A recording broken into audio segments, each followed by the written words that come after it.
ఈ వీడియోలోని సంపూర్ణ రామాయణంలోని రాజు యజ్ఞదీక్ష.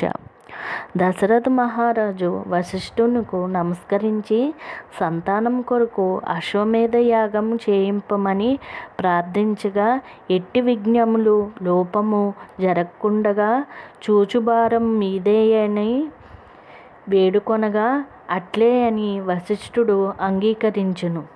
మరియు యజ్ఞ విధానము బాగుగా తెలిసిన వృద్ధి బ్రాహ్మణులను, శిల్పులను, వడ్రంగులను, నటులు, శాస్త్రవేత్తలను మొదలగు వారిని రాజశాసనమును అనుసరించి యజ్ఞకర్మం యందు సహకరింపవలసిందిగా వశిష్ఠుడు ఆజ్ఞాపించును.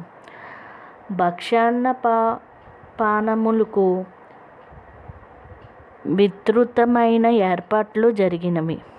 రాజులను, బ్రాహ్మణులను, వైశ్యులను, శూద్రులను, ధార్మికులను వారిని ఆహ్వానించమని వశిష్ఠుడు సుమంతునకు చెప్పెను. సుమంతుడు అందరినూ సగౌరవంగా ఆహ్వానించెను.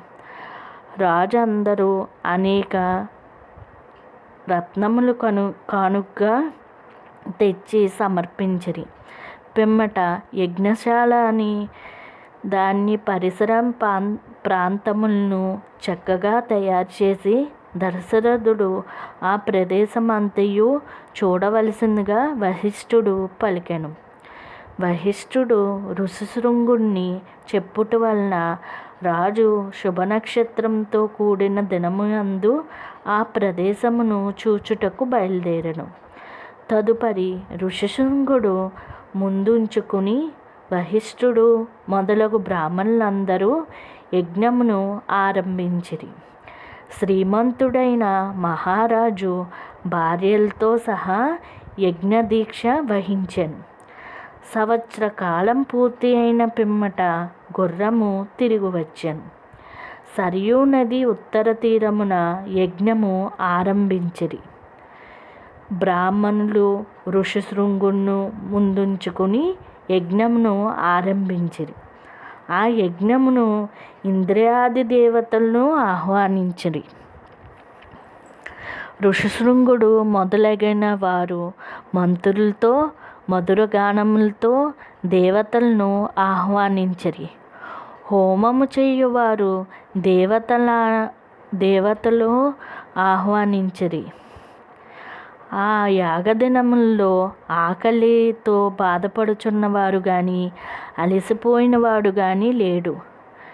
షడ్రూపితమైన భోజనమును, నూతన వస్త్రములు మొదలగు వానితో స్త్రీలు పురుషులు సత్కరించి సంతోషింప చేసిరి.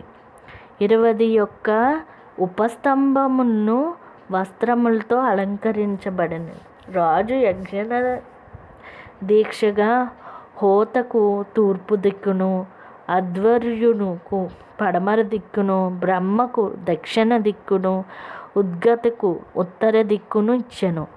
ఇట్లా యజ్ఞము నిర్వర్తించి దశరథుడు సంతోషించెను.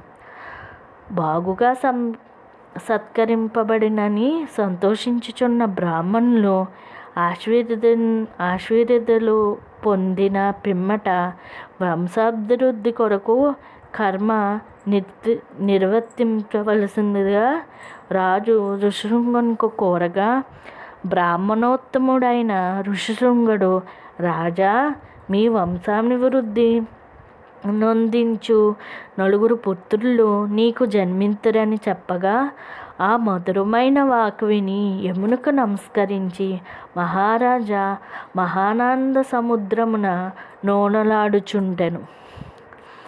అప్పుడు మేధావి అయిన ఋషిశృంగుడు ఇంకా ఆలోచించి, రాజా, పుత్రులు కలుగుట కొరకు అధ్వరశిర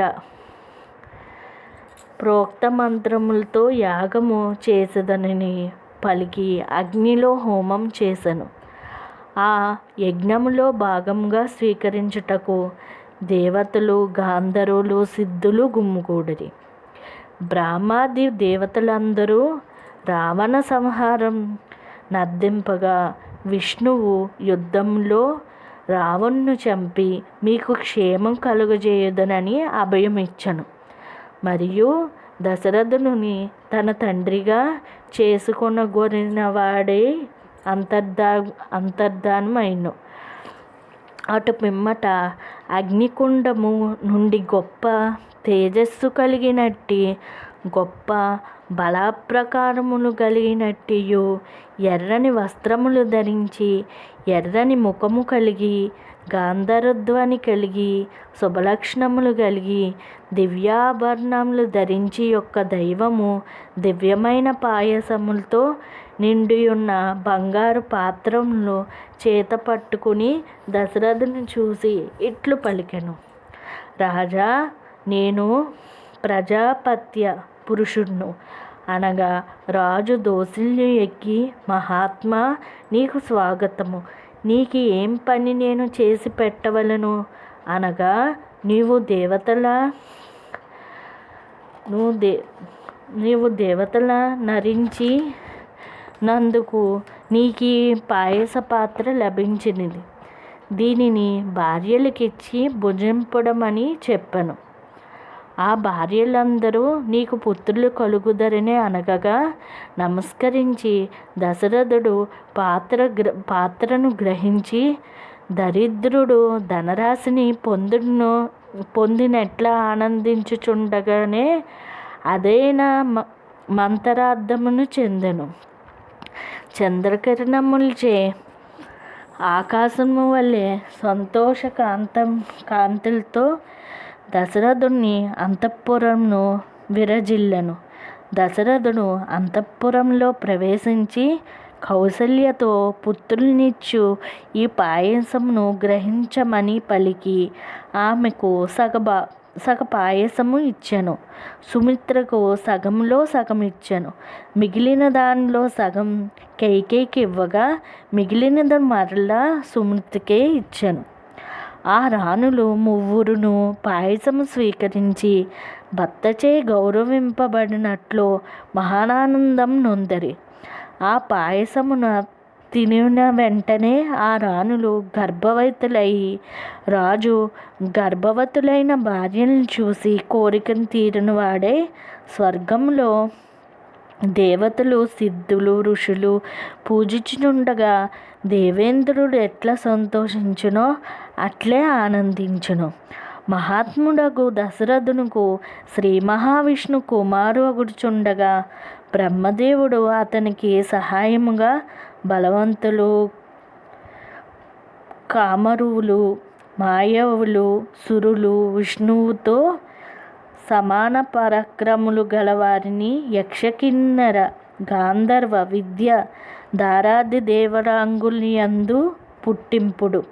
నేను పూర్వమే జాంబవంతుడును ఎలుగుబంటిని సృష్టించి యుంటినని దేవతలతో అనగా వారిట్లా సృష్టించిరి. ఈ వీడియో కనుక మీకు నచ్చినట్లయితే లైక్ చేసి షేర్ చేసి సబ్స్క్రైబ్ చేయండి. Thank you.